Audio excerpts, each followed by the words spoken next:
പഹൽഗാം ഭീകരാക്രമണത്തിന്റെ പശ്ചാത്തലത്തിൽ കേന്ദ്ര സർക്കാരിനെതിരെ വ്യാജ വാർത്തകളുമായി സമൂഹ മാധ്യമങ്ങളിൽ ആക്രമണം നടത്തുകയാണ് ചിലർ. ഭീകരാക്രമണത്തെ ഇന്ത്യക്കകത്തും പുറത്തുമുള്ളവരും സിനിമാ മേഖലയിൽ നിന്നുള്ളവരും ഒക്കെ അപലപിക്കുമ്പോഴും സമൂഹ മാധ്യമങ്ങളിൽ കേന്ദ്ര സർക്കാരിനെതിരെ വിഷം ചീറ്റി ചില ക്യാമ്പയിനുകൾ ഊർജിതമായിട്ടുണ്ട്. ഇതിൽ 2 വീഡിയോ പോസ്റ്റുകളാണ് കൂടുതലായി എക്സിൽ പ്രചരിക്കുന്നത്.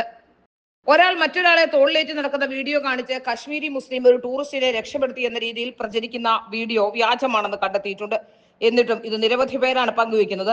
സ്വന്തം ജീവൻ പണയപ്പെടുത്തി അപരിചിതനായ ടൂറിസ്റ്റിനെ പഹൽഗാമിൽ ഭീകരരുടെ പിടിയിൽ നിന്ന് രക്ഷപ്പെടുത്തിയ കശ്മീർ മുസ്ലിമിനെ നിങ്ങൾ സംശയിക്കുന്നു എന്ന് പറഞ്ഞാണ് കേന്ദ്ര സർക്കാരിനെതിരെ സമൂഹ മാധ്യമങ്ങളിൽ കറങ്ങുന്ന വീഡിയോ ഉണ്ടാക്കിയിരിക്കുന്നത്. കശ്മീരിൽ ഇന്റലിജൻസും സുരക്ഷാ സൈനികരും പരാജയമാണെന്ന് ഒരു ലോക്കൽ കശ്മീരി വിളിച്ചു പറയുന്ന വീഡിയോയാണ് സർക്കാർ വിരുദ്ധർ ആസൂത്രിതമായി പ്രചരിപ്പിക്കാൻ ശ്രമിക്കുന്ന മറ്റൊരു വീഡിയോ. 7 ലക്ഷം സൈനികർ കാശ്മീരിലുണ്ടെന്നും ഇവരെല്ലാം പഹൽഗാമിൽ ആക്രമണം നടക്കുമ്പോൾ എവിടെയായിരുന്നു എന്നുമാണ് ഇയാൾ ചോദിക്കുന്നത്. വാസ്തവത്തിൽ 7 ലക്ഷം സുരക്ഷാ ഉദ്യോഗസ്ഥന്മാർ കാശ്മീരിലുണ്ടെന്ന പ്രസ്താവന തന്നെ വ്യാജമാണ്.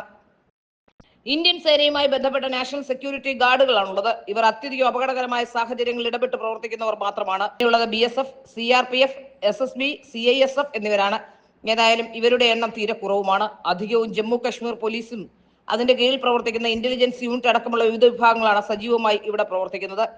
ഏതായാലും ഭീകരാക്രമണത്തെ ഇപ്പോഴും മതം പറഞ്ഞ് ആക്രമിക്കുന്നവർ രാജ്യത്തിന്റെ ശത്രുക്കളാണെന്ന കാര്യത്തിൽ യാതൊരു സംശയവുമില്ല.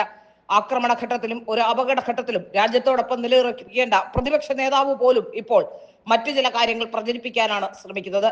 ഒരു വിഭാഗത്തെ മാത്രമായി കുറ്റപ്പെടുത്തേണ്ട എന്ന് പറഞ്ഞുകൊണ്ടാണ് ഇപ്പോൾ പ്രതിപക്ഷ നേതാവ് രംഗത്ത് വന്നിരിക്കുന്നത്.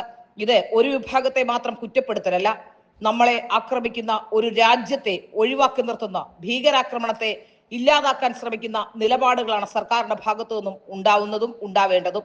അതിന് എല്ലാവിധ സഹായവും ചെയ്യേണ്ടത് രാജ്യത്തെ പൗരന്മാരാണ്. എന്നാൽ മതം പറഞ്ഞും കേവല രാഷ്ട്രീയ നേട്ടങ്ങൾക്ക് വേണ്ടിയും അത്തരം കാര്യങ്ങളെ വഴിതിരിച്ചു വിടുന്ന സമീപനമാണ് നിർഭാഗ്യവശാൽ കേരളത്തിലെ പ്രതിപക്ഷ നേതാവിന്റെ ഭാഗത്തു നിന്നുണ്ടാകുന്നത് എന്നത് അത്യന്തം അപലപനീയം തന്നെയാണ്.